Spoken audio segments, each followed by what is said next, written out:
اللہ نے رشتہ داروں کا حق بیان کیا سورہ بنی اسرائیل میں. وَآتِ ذَا الْقُرْبَى بڑی اہم آیت ہے. فرمائی دیکھو رشتے دار کا لفظ نہیں استعمال کیا, قربا جو جتنا قریب ہے تمہارے, اور یہ ایک ٹرم ہے, اصطلاح ہے, یعنی بلڈ کے لحاظ سے تمہارے جتنا قریب ہے اس کو اس کا حق دو. تو اس میں بتا دیا کہ اس کے حق کی علت کیا ہے, اس کا قربت والا ہونا. تو جتنا قریب ہے اتنا حق اس کا زیادہ, یعنی اس کے ساتھ حسن سلوک کا حکم اتنا زیادہ. تو یہاں قرابت سے مراد کیا ہے؟ گوشت پوشت میں, آئی بات سمجھ, بلڈ میں. تو بلڈ میں سب سے پہلے تو والدین ہے, ان کا تو بتا دیا. بلڈ ریلیشن میں والدین کے بعد سب سے پہلے کون آتا ہے؟ بھائی اور بہنیں. باپ دادا جو ہے نا, دادی اور نانی, یہ سب ماں باپ ہی کے حکم میں ہیں. جو احکام والدین کے ہیں 100% وہ والدین دادا دادی کے بھی ہیں, ان میں اور والدین میں کوئی فرق نہیں رکھا شریعت نے, وہی حکام ہے. البتہ وراثت میں بس فرق رکھا ہے. تو دوسرا کون ہے سب سے پہلے رشتہ داروں میں؟ بھائی اور بہنیں. اچھا یہ لوگ کہتے ہیں بہن بھائی, امی ابو. قرآن کا جو طرز ہے نا وہ ہمیشہ مرد کو پہلے ذکر کرتا ہے قرآن, اور عورت کو بعد میں. والد باپ کو کہتے ہیں, والدین. تو اللہ نے لفظ باپ کو دگنا کر کے ماں کو اس کے تحت ضمناً داخل کر دیا. قرآن میں جہاں بھی ہم دیکھتے ہیں نا, مرد کا ذکر ہمیشہ پہلے ہے, کہیں کہیں عورت کا پہلے, اس میں کوئی خاص حکمت ہے. تو اس لیے صحیح ٹرم کیا ہے؟ بھائی اور بہن. لیکن اگر زبان پہ چڑھا ہوا ہے بھائی تو اتنی کوئی پریشان ہونے کی ضرورت, پہلے کم مسائل کم ہے, ٹھیک ہے نا. کہیں گے یار ایک نئی مصیبت میں ڈال دیا, اب وہ ماں باپ بول دیا تو استغفار کر رہا ہے 2 رکعت پڑھ کے مفتی صاحب نے ماں باپ بولنے سے. یہ الفاظ ہیں, کوئی بول لے تو ٹھیک ہے, نہیں تو چلتا ہے سب. تو ماں باپ کے بجائے کیا بولنا چاہیے؟ باپ ماں. مشکل ہے, اس لیے کہہ رہا ہوں کہ ٹینشن لینے کی نہیں. بہن بھائیوں میں کیا بولو؟ بھائی اور بہن. خواتین و حضرات میں حضرات و خواتین. قرآن کا اس طرح ایسا ہی ہے کہ قرآن ہمیشہ مرد کا پہلے ذکر کرتا ہے, عورت کا بعد میں. یہ جو ہے نا لیڈیز فرسٹ, اسلام میں ایسا نہیں ہے. اسلام میں کیا ہے؟ مرد سپیریئر ہے, قوامون علی النساء. ہاں عورت چونکہ کمزور ہے, کمزوری کی وجہ سے اس کو ترجیح دینا, یہ اسلام کہتا ہے. جیسے بس میں ایک خاتون کو ایک سیٹ ہے, خاتون کھڑی ہوئی, آپ بیٹھے ہوئے ہیں, تو یہ بے شرمی کی بات ہے. آپ کس کو سیٹ دے دیں؟ خاتون کو, اس لیے کہ وہ کمزور ہے. آپ آدمی ہو, آپ کھڑے ہو کر لمبا سفر کر لو گے. اس کے لیے کھڑے ہو کر سفر کرنا ایک تو مشکل بھی ہے اور حیا کے بھی خلاف ہے. اس لیے اس بیس پر لیڈیز فرسٹ اگر کوئی کرتا ہے کہ پہلے آپ, ٹھیک ہے نا. وہ سنا ہے لطیفہ پہلے آپ والا؟ سنا دو, چلو رہنے دو یار, بس تھوڑا فریش ہو جائیں گے. موضوع سے تعلق نہیں ہے لیکن سنا دیتا ہوں, پھر میں جلدی سے اس بات کو مکمل کرتا ہوں. وہ ڈاکٹروں نے نا ایک گولی ایجاد کی. اس گولی کا تجربہ یہ تھا کہ جو بھی کھائے گا, جو خاتون جو پریگننسی میں کھائیں گی تو بچہ با ادب پیدا ہوگا. بچہ کیسا پیدا ہوگا؟ تو ایک خاتون کو کھلایا, بچہ جب پیدا ہوا تو پیدا ہوتے کہہ رہے آداب. سائنسدان بڑے خوش ہوئے کہ یار یہ بڑا زبردست تجربہ رہا. تو اگلی خاتون کو بہت ساری گولیاں اکٹھی کھلا دی. یار ایک گولی پہ اتنے آداب, تو وہ تو مرزا غالب پیدا ہوگا, صحیح ہے نا. جب وہ کئی گولیاں کھلا دیں, اب کیا ہوا کہ ولادت ہی نہیں ہو رہی. بڑا مسئلہ ہو گیا, ہفتوں گزر گئے. الٹرا ساؤنڈ سے پتہ چلا ایک بچہ دوسرے سے کہہ رہے پہلے آپ, وہ کہہ رہے پہلے آپ, پہلے آپ کہہ رہے, جڑواں بچے تھے, سب ایک دوسرے کہہ رہے پہلے آپ. ٹھیک.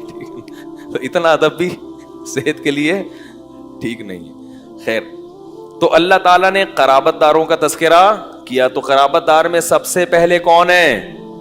بھائی اور بہن. آج کل دور دور کے رشتہ داروں کو بہت پوچھا جاتا ہے, بھائی بہنوں کو لیفٹ نہیں کرائی. تو بھائی بہنوں کو کے ادب کیا ہے وہ تو بڑا لمبا ٹاپک ہے. ایک مختصر آپ کو بتا دوں, جو 100 سنار کی اور ایک لوہار کی. بھائی بہت سارے حکام ہیں نا, وہ تو گل ویلے دی تے پھل موسم دا کہہ لو, یا 100 سنار کی ایک لوہار کی. وہ کیا ہے کہ بھائی بہنوں کو نا لفافے میں پیسے ڈال کے گفٹ دے دیا کرو, بس معذرت کے ساتھ. اس سے جتنی رشتہ داری مضبوط ہوتی ہے کسی اور چیز سے, یہ سمت بانڈ ہے. ایسے ٹوٹی ہوئی رشتہ داری کو لفافہ چپکے سے چھپڑ میں یہ لو گئی, 5 روپے 10 روپے نہیں, ذرا تگڑی رقم بتائے بغیر, کسی کو پتہ ہی نہ چلے, کسی کو ادھر یہ لے بھائی ہدیہ.